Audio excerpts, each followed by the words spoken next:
Ura je nekaj čez 6 in treba je peljati ven tega psa in zdaj sem si mislil, če sem že po konci, potem bom posnel tudi nekaj pametnega in bomo posneli eno vajo sam za vas.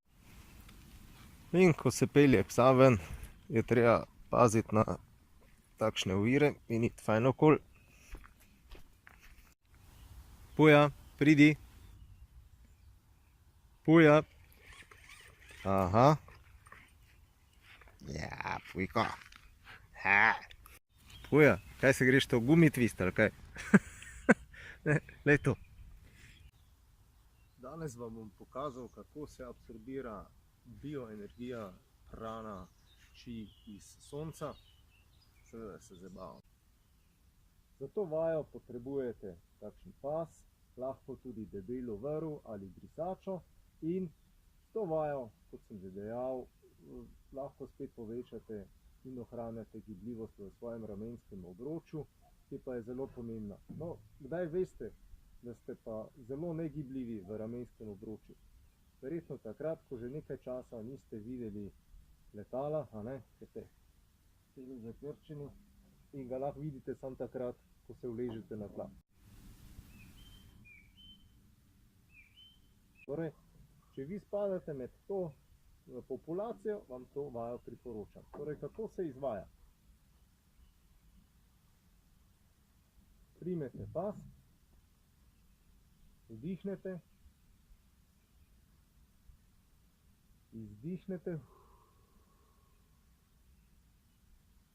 in nazaj glede ravno obratno. Vdih, izdih. Kaj je pomembno pri tej vaji? Pri tej vaji je pomembno to, da ne pretiravate in da stvari delate zelo postopno.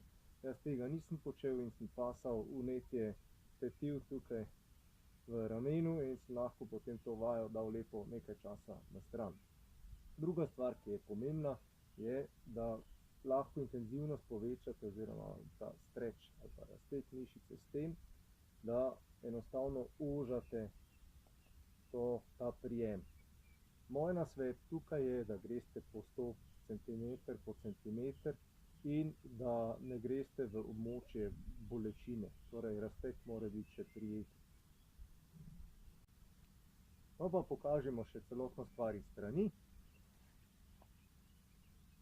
Vdih, privdignete ramena, izdih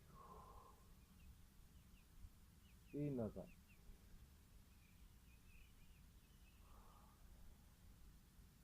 Potem lahko malo skrajšamo, enkrat isto.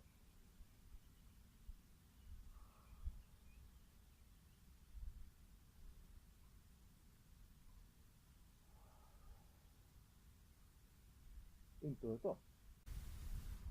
In komu priporočam tole vajo? Vsem tistim, ki veliko sedite, torej če opravljate pisarniška dela, pa potem seveda, če ste veliko v avtu. Če želite več takšnih informacij koristnih, kot ste jih prejemali zdaj, se lahko prijavite na moj YouTube channel, vtipkate Robert Lisec, prijavite na YouTube channel ali pa všečkate moj Facebook fanpage o telesu.